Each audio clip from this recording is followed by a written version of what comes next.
ओम नमः शिवाय। शिव पुराण श्री रुद्र संहिता पंचम युद्ध खंड छठवां अध्याय त्रिपुर सहित उनके स्वामियों के वध की प्रार्थना। व्यास जी ने कहा, हे सनत कुमार जी, जब उन त्रिपुर स्वामियों की बुद्धि उनकी प्रजा सहित मोहित हो गई तब क्या हुआ, कौन सी घटना घटी? प्रभु कृपा कर इस विषय में मेरे ज्ञान को बढ़ाइए। तब व्यास जी के प्रश्न का उत्तर देते हुए सनत कुमार जी बोले, हे महर्षि, जब उन तीनों पुरों का मुख पूर्व दिशा की ओर हो गया और तारकाच, कमलाच और विदुनमाली नामक दैत्यों ने भगवान शिव का पूजन और अर्चन छोड़ दिया, तब उनके राज्य में चारों ओर दुराचार फैल गया।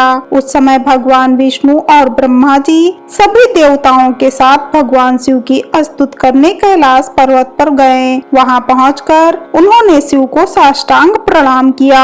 तत्पश्चात देवता बोले, हे देवाधिदेव, हे करुणा निधान, आप सभी जीवों के आत्म स्वरूप, कल्याण करने वाले और अपने भक्तों की पीड़ा हरने वाले हैं। कली में नीला चिन्ह होने के कारण आप नीलकंठ कहलाते हैं। हम हाथ जोड़कर आपको प्रणाम करते हैं। आप सब प्राणियों और देवताओं के लिए वंदनीय हैं तथा सबकी बाधाओं और विपत्तियों को दूर करते हैं। भगवान, आप ही रजोगुण, सतोगुण और तमोगुण के आश्रय से ब्रह्मा, विष्णु और महेश के अवतार धरकर जगत की सृष्टि, पालन और संहार करते हैं। आप ही अपने भक्तों को इस भवसागर से पार कराने वाले हैं। वेद आपके पर ब्रह्म स्वरूप और तत्व रूप का वर्णन करते हैं। आप सर्वव्यापी, सर्वात्मा और तीनों लोकों के अधिपति हैं। आप सूर्य से भी अधिक तेजस्वी और दीप्तमान हैं। हम आपको नमस्कार करते हैं। आप ही इस प्रकृति के प्रवर्तक हैं तथा सब प्राणियों के शरीर में रहते हैं। ऐसे परमेश्वर को हम प्रणाम करते हैं। हे शिव शंभो, तारकाच, कमलाच और विदुनमाली नामक त्रिपुर स्वामियों ने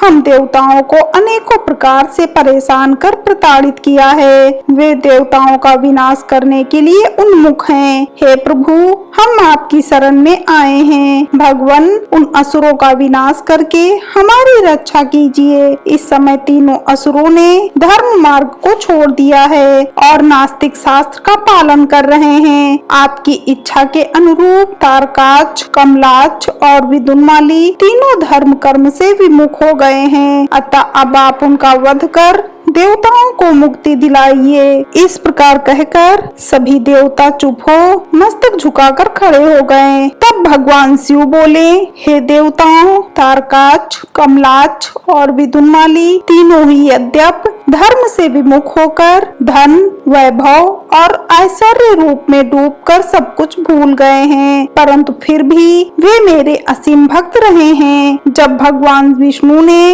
उन त्रिपुर स्वामियों को वहाँ की प्रजा के साथ मोहित कर धर्म कर्म से विमुख कर ही दिया है, तो वे स्वयं ही उनका वध क्यों नहीं कर देते?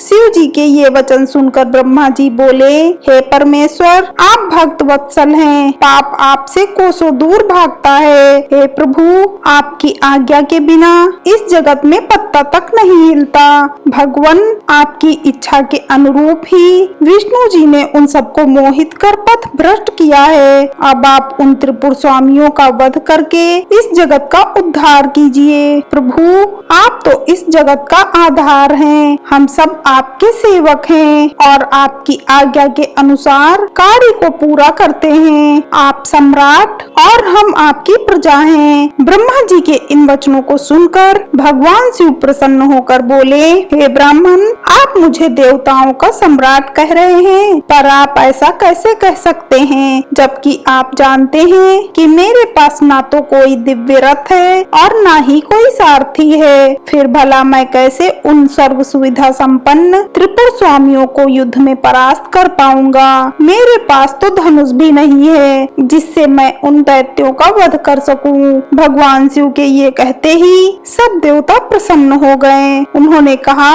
कि हे प्रभु, यदि आप उनका वध करने के लिए तैयार हैं, तो हम सभी आपके लिए रथ तथा अन्य शस्त्र सामग्री का प्रबंध कर देंगे। हर हर महादेव।